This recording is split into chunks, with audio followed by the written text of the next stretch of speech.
Bismillahirrahmanirrahim. Assalamualaikum warahmatullahi wabarakatuh. Saudara mahasiswa dan sobat ACS dimanapun saudara berada, mudah-mudahan saudara selalu di dalam keadaan sehat walafiat sehingga bisa beraktivitas keseharian dengan lancar.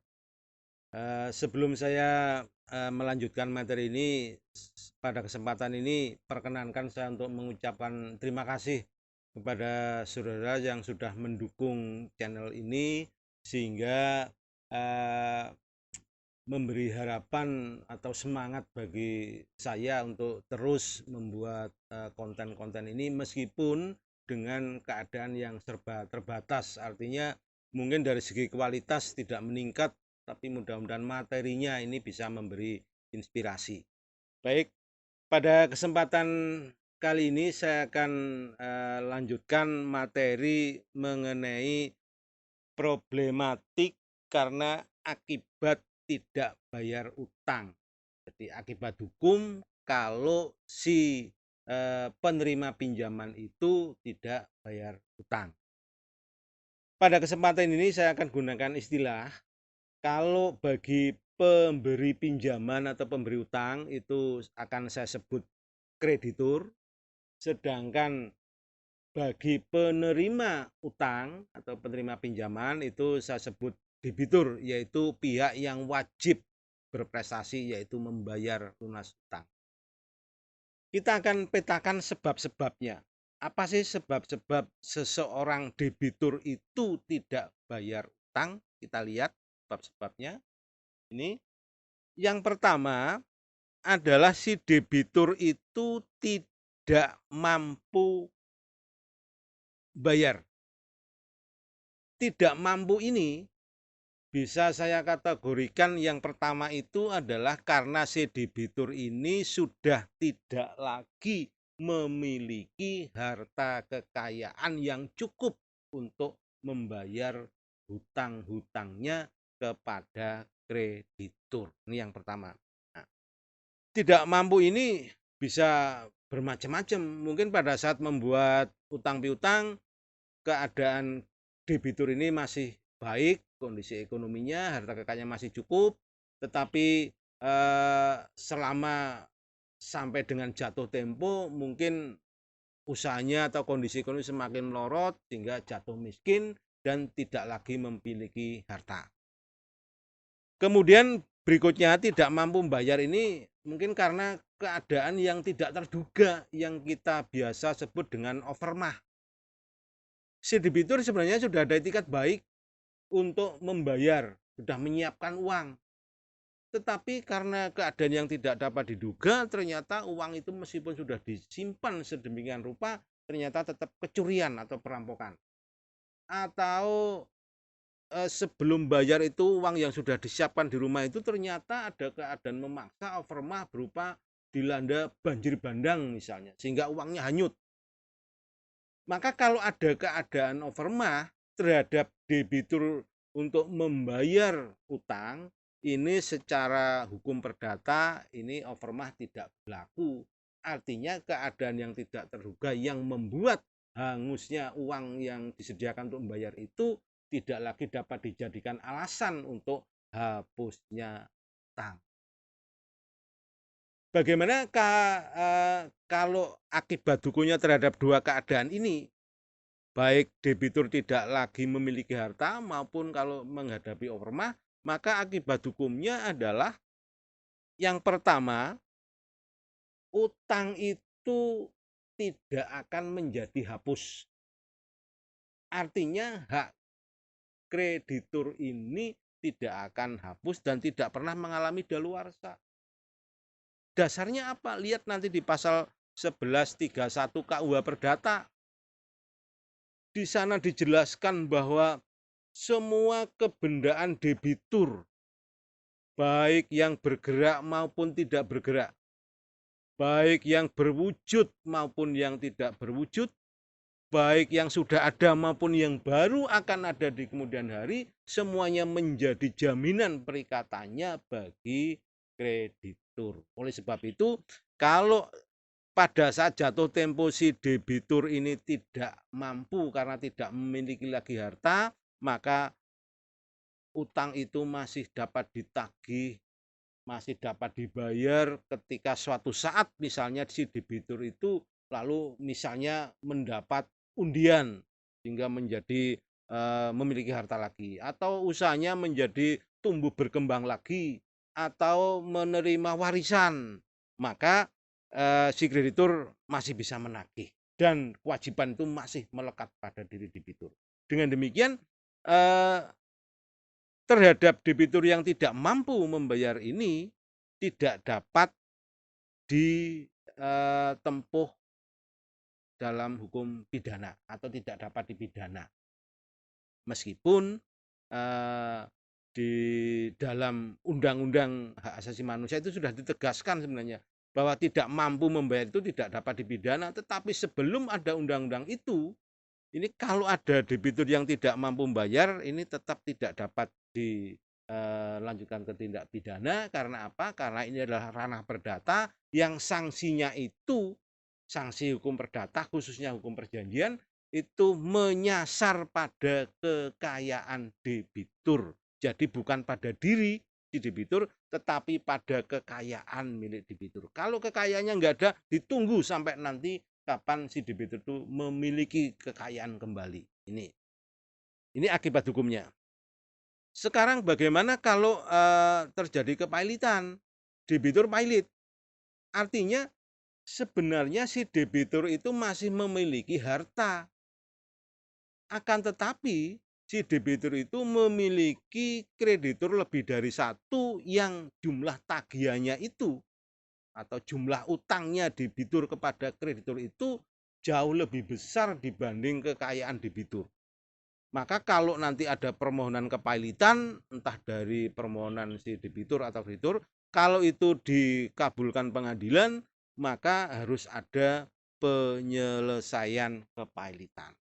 Jadi penyelesaian kepailitan itu yang pertama-tama memang harus ada penetapan pengadilan tentang kepailitan. Yang kedua, lalu ditetapkan harta kepailitan ini seberapa besar.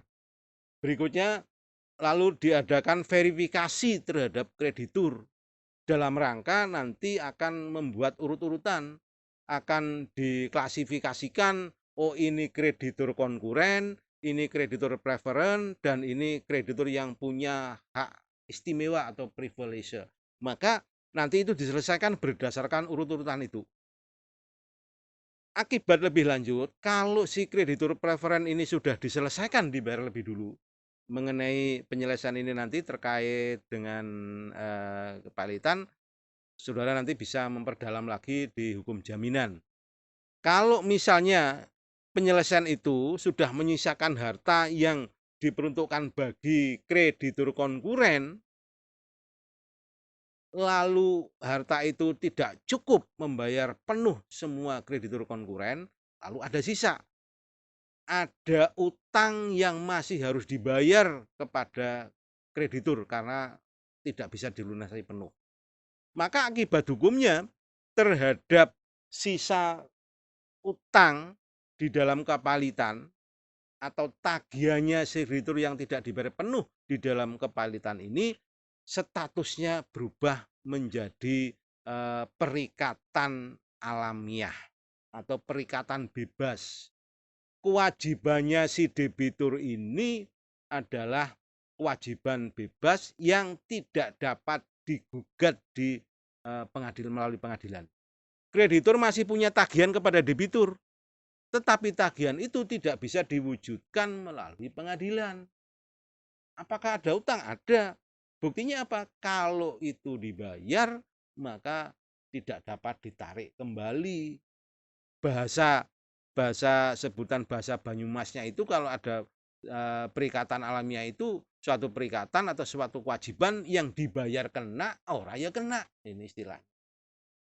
Jadi ini akibat dari kalau debitur itu tidak mampu membayar. Bagaimana sebab-sebab yang lain? Kita lihat. Sebab yang lain adalah kalau si debitur itu tidak mau membayar. Artinya Si debitur masih memiliki harta yang cukup sebenarnya, tetapi tidak ada kehendak, tidak ada kemauan untuk membayar hutangnya kepada kreditur. Bagaimana akibatnya?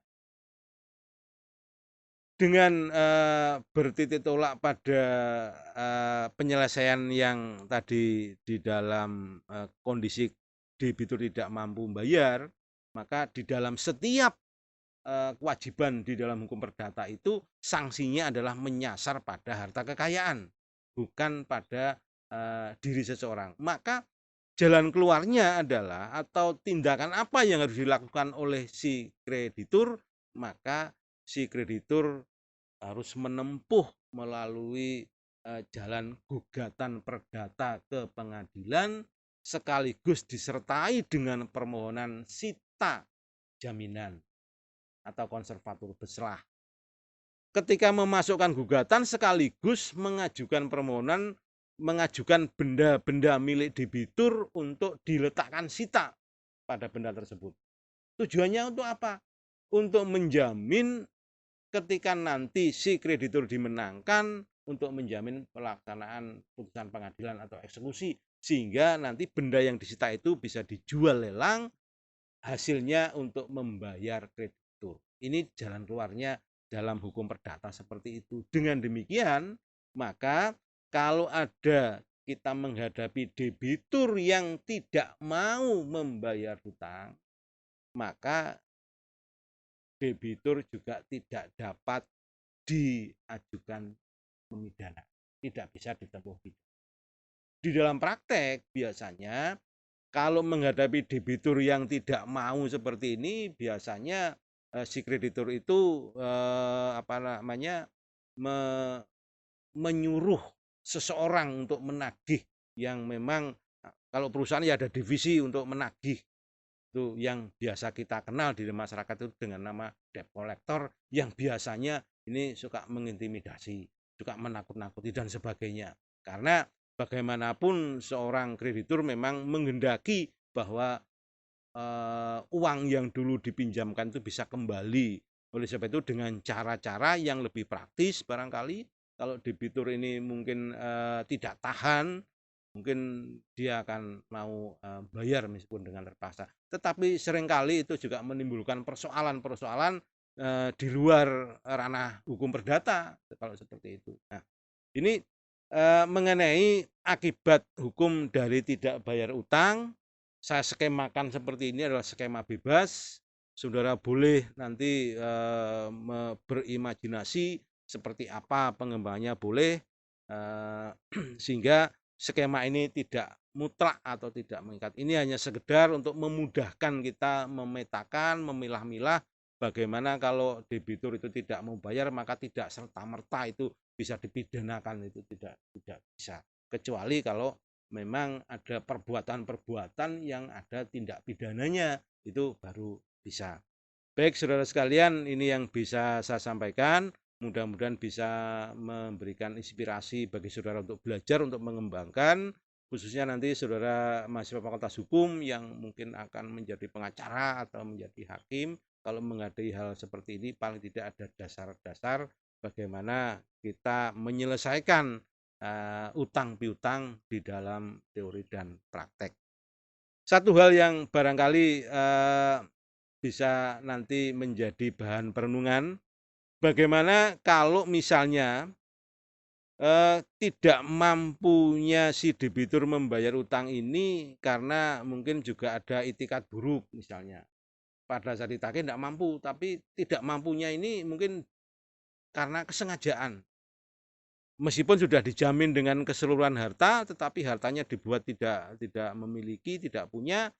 Ini nanti ada pasal yang memberi atau memperkuat pasal 1131 ini, yaitu di pasal 1341 yang kita kenal dengan istilah aksio Pauliana atau pasal aksio Pauliana. Nah, nanti bisa kita bicarakan di dalam waktu yang lain, bagaimana mengamankan atau melindungi kepentingan si kreditur ini menghadapi debitur yang tidak mampu bayar, tidak mampunya ini karena perbuatannya sendiri, atau kesengajaan untuk kong kali kong merugikan si kreditur. Ini nanti akan menjadi materi sendiri, namun saudara sudah bisa mempelajarinya yaitu melalui pasal 1341. Baik, ini saudara yang bisa saya sampaikan, mudah-mudahan ada sedikit manfaatnya bagi saudara, khususnya bagi sobat channel Harapan di Makassar. Baik, saya akhiri sampai di sini, kurang lebihnya mohon maaf. Saya kira wassalamualaikum warahmatullahi wabarakatuh. Sampai ketemu di lain waktu.